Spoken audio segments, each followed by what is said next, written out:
Hello all and welcome to the Module 3 discussion thread recap video. Overall, everybody did a really great job in discussing the three big topics: Twitter, digital dossier, and professional learning networks. I think Module 3 was really well done. The voice threads were great. I was so happy with what you guys were able to do. Module 4 seems to be moving along great in the discussion boards. The projects are due this coming Thursday, up until 11:59. So the module does end a little earlier than the other ones because in turn I need time to grade those assignments before the grades are due. So let's recap these three topics. And overall, I think, I think you guys did a really great job. In Twitter, Carroll County Public Schools really seems in the past to have been hesitant to jump in. Definitely been limited. I do have a personal Twitter, but I'm definitely hesitant to kind of really buy into posting. And I do feel with the new superintendent, who seems very tech savvy, and the idea that he really wants to promote more technology, I really feel like this is something that we'll be able to use a lot more.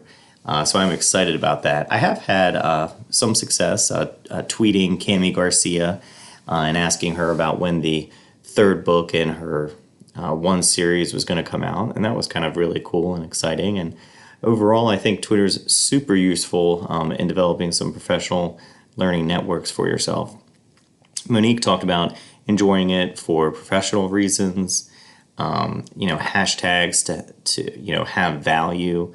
She talked about it, to use it to announce events, to promote school activities, to have fun, and I think Twitter can do all of those things really well.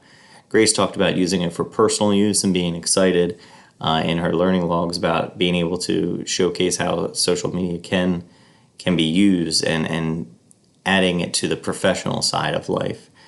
She talked about fear of missing out, like FOMO, which definitely made me laugh, but I feel exactly the same way sometimes. School challenge hashtags and talking about tweeting our favorite authors. Aaron talked about using it for creating PLNs, and that is a standout kind of tool for that. Project Lead the Way, which he's super involved in, and being able to follow what's happening with that hashtag and those kind of educators and that network in itself. Parents, teachers, communication tools, and overall being able to use it for the things that it can be used for, which is really exciting. The digital dossier, I think, was really a well-covered topic. I think most people enjoy Googling themselves and seeing what comes up. And it is something that I think students need to be taught, just to be, checking, responsible for their digital footprints and digital citizenship and understanding what they are putting out there. I think that's very important. I was teaching 7th graders today about digital footprints and digital citizenship, and I always end the kind of lesson with a tube of toothpaste and have students dab some on their hand and have that being like a mean tweet or a bad comment or something not nice that maybe they wish they could take back. And if you try to put the toothpaste back in the tube, it's really quite a mess, and you can't really take that back. So I think it's a nice visual for them to think about what they do maybe before they post online. Amanda talked about finding some graduation announcements, that the teacher salaries were posted, which she didn't enjoy, and Carroll County Public Schools have had their salaries posted as well, which isn't really the greatest thing for sure.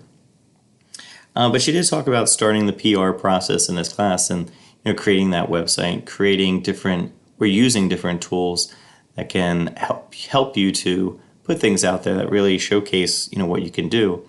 I remember applying for a new job and taking an Animoto video, something that I could showcase some of the different projects that I could do. I think that's a quick and easy way and an exciting way for somebody interviewing you to see what you're capable of. Cindy's talked about having a smaller positive footprint, but the classwork would help develop her web presence, being able to have students Google themselves, like during a flex class or some sort of advisory class, and really part of the digital citizenship curriculum, and I totally agree with that. For professional learning networks, I think it was great. Jenna talked about PLN, professional learning networks, versus PLC, professional learning communities, and I think that's a great difference, something that really needs to be talked about. I've led PLCs at my own school because they're a lot more local, where PLNs tend to be more global, online, and something you can take from.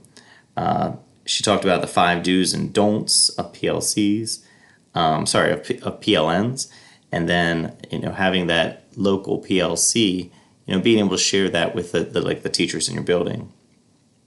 Steph talked about developing our PLN through Twitter, EdWeb, Classroom 2.0, developing network separate from personal, keeping one Twitter for your personal accounts and one Twitter for your PLN, I think is a great idea.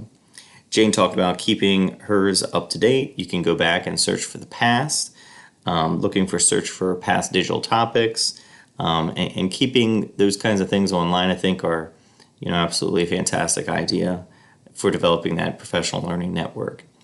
Again, this class is rapidly coming to a close. I'm so excited for all of you guys. I think this has been an exceptional class. With such a low number of students, you guys have been able to really tackle these topics really well still.